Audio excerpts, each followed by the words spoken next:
Welcome to Timeball Games. I'm ELD, here to ask you for help in growing the channel. When we reach 2,500 subscribers, I'm going to be giving away a custom leather playmat to one lucky subscriber. So be sure to like and subscribe. Welcome to Fast Effect Double Speed Magic the Gathering from ELD's Time Vault Games in Bellingham, Mass. Here we have Matt on Eurekatel versus Brandon on Reanimator, two of the scariest combo decks in Legacy. Eurekatel gonna be slower and historically a big underdog to Reanimator strategies, as their show and tells can often go disastrously wrong, giving their opponent a free monster. I mean, the creatures in Reanimator are terrifying, and not something you just want to give them with your own card, like Show and Tell. Eureka also potentially a disaster, as they could get several cards like Gristlebrand, Chancellor of the Annex, Tidespout, Tyrant, Iona. I mean, there's all sorts of absolutely brutal cards that Reanimator can put into play. Of course, they can take care of your life total quickly, but they can do a lot of other stuff, either letting you draw cards or making it more difficult for you to actually play your spells. Matt with a Ponder and Passing Reanimator. Let's see if they have as tame a first turn. Not looking at so far. We've got a Lotus Petal, and I see an Unmask toward the front of the hand. That is going to be enabled by pitching a black card. Let's see who it targets. Brandon finds a Force of Will with that Unmask and then passes the turn despite having 2 mana. We may see an end step Entomb. No, this is not a particularly good hand here. Perhaps the Unmask was actually targeting Brandon. This may have been one of those hands where you unmask yourself and then reanimate. Getting cards into the graveyard, the crucial step for Reanimator. And now we see Oko. Now, this is a card that I actually haven't tested out in Eurekatel. It's probably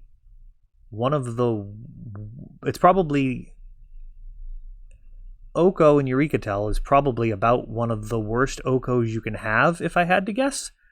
I mean, he probably doesn't do nearly as well in this deck as he does versus in a control deck or a Delver strategy, and we'll see what happens here. Right now, it's just supplementing. I mean, it's just creating a stream of 3/3s.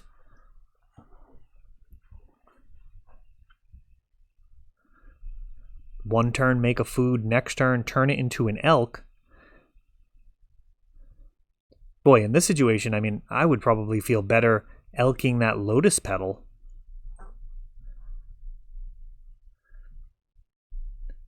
A bunch of elks not likely going to be good enough to beat Reanimator. And now giving a 3/3. Not really going to work here. We're trading.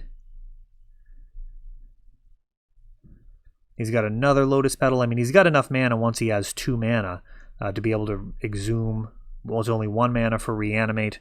Animate Dead also often in the deck. And now Reanimate targeting Gristlebrand. And that Oko would be better in hand just to be able to pitch to Force of Will. It's an interesting possibility for Eurekatel. It's not totally obvious that it's not going to be good, but that is my guess, that it's just ultimately not going to be good enough. We've got a Gristlebrand. Oh no, was that just a mishap for Legendary? I think it was.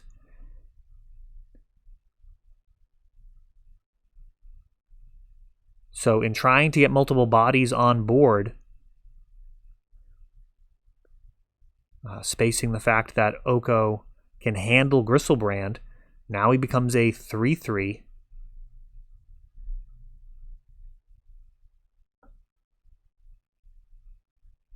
I mean, Oko's doing work here. Animate Dead, grabs Gristlebrand. That guy's going to get elked too. We'll see how much elking Eurekatel can handle.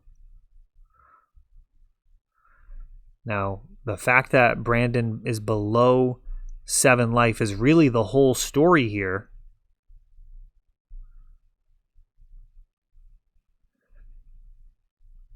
He swings for 6. And a Swords to Plowshares.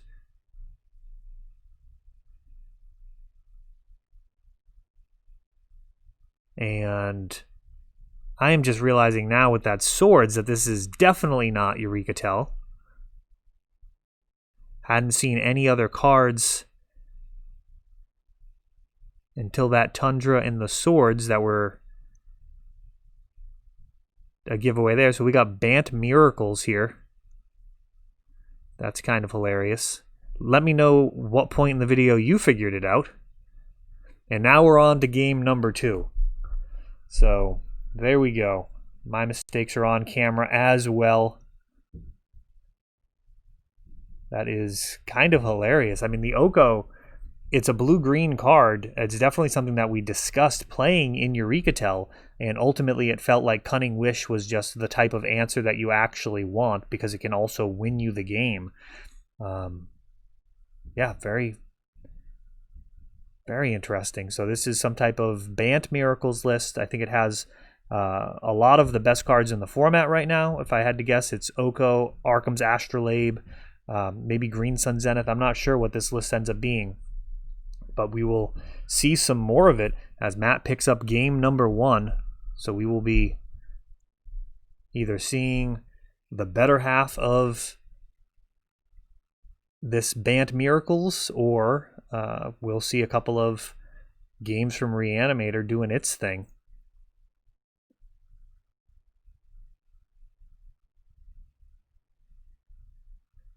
Yeah, I don't think there was anything in there that looked different than Eureka Tell until that Oko, which is, it's a big departure. Combo decks in the past have played cards main deck like Echoing Truth or Hurkyl's Recall to deal with problem permanence, and Oko could potentially play that role, but it just wouldn't be nearly as good as it is in the decks that make good use of the Elk damage. When you're attacking repeatedly with Elks and then you're just going to combo out after, all of that work initially really didn't achieve very much. Brandon mulliganing here.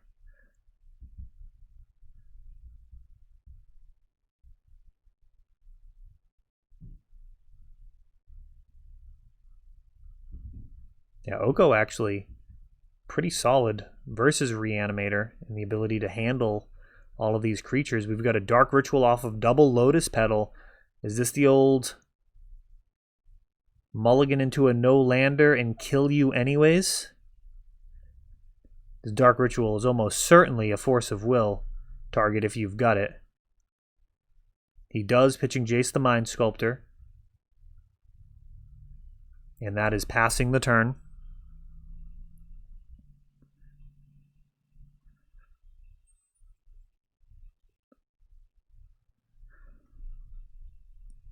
Ponder. Brandon going to need a land off the top. Not going to be able to actually do enough with just a Lotus Petal. Stony Sign. Oh no, Rest in Peace. Rest in Peace is now the focus of the game, as Brandon's not going to be able to use his graveyard until that card is taken care of. Now there are some builds of Reanimator that also play Show and Tell. Sometimes a couple copies in the main, sometimes up to a full playset post-board. And that is an interesting way of sidestepping the graveyard hate. Cards like Leyline of the Void can be answered or just sidestepped altogether. And ignoring cards like that often ends up being the better strategy.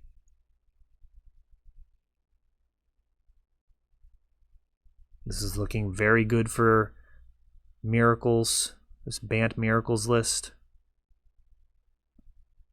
Into Jace the Mind Sculptor, and now he brainstorms, looking for a little bit more protection.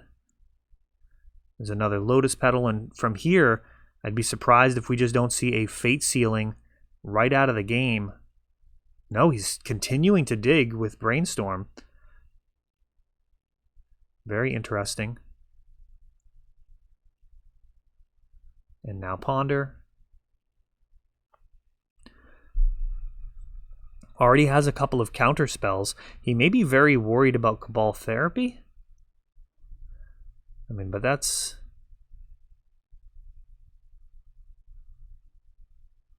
I think probably fine to just start Fate Sealing. There's only a handful of cards that Brandon can even use to get out of this. Another land. And now an Oko. Arkham's Astrolabe turned into a beast and now turning sideways. And now a very short clock being presented for Brandon. He's going to be facing down at least... Oh, and a Snapcaster. So we're talking like 3 turns at most.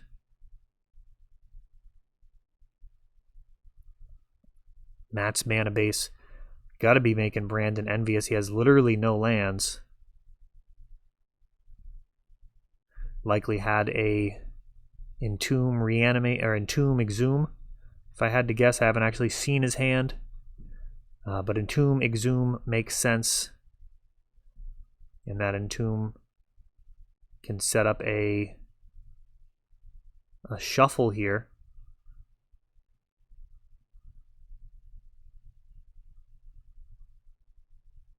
Once the Fate Sealing starts. Reanimate being discarded. Oh, never mind. It doesn't even matter. He's got the Rest in Peace. Trying to think of any way for him to get past this. Yeah, I mean, he has to find some type of removal for Rest in Peace at this point. Just continuing to beat down. He's got one more turn. This is gonna do it. As Rest in Peace plus Oko plus Jace the Mind Sculptor. Good enough to beat most Reanimator decks. Still has tons and tons of stuff left in the hand as this Bant Miracles list really puts a number on Reanimator. That is all for this one, but don't worry, there is a lot more. You can check out our older videos, and we're always putting out new videos from ELD's Time Vault games in Bellingham, Massachusetts. If you want to help the channel, of course, you can like, subscribe, share, tap that notification bell so you can know the next time our new videos come out. Thanks for watching.